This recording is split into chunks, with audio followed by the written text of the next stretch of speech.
हो, काय सांगाल सभागृहामध्ये नेमके कुठले विषय ठेवले आपण भंडारा गोंदिया लोकसभा क्षेत्रातले आणि का बरं आपण खाली बसलेले होते?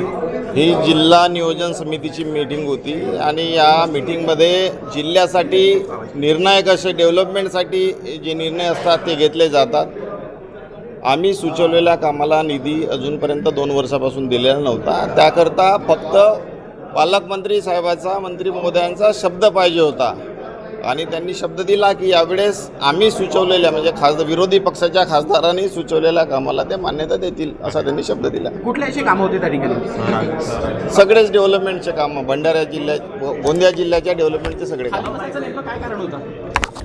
त्यांच्याकडून शब्द घ्यायचा होता, कारण की हे जिल्हा नियोजन समितीची मीटिंग होती, जिल्ह्याच्या डेव्हलपमेंटची होती आणि विरोधी पक्षाच्या खासदारांना सुचवलेले कामं हे जनहिताचेच होते, लोकांचेच होते आणि डेव्हलपमेंटलेच होते आणि त्यांना समजा ते कामं ग्राह्य धरले नाही तर मग काही ना काही करावं लागेल.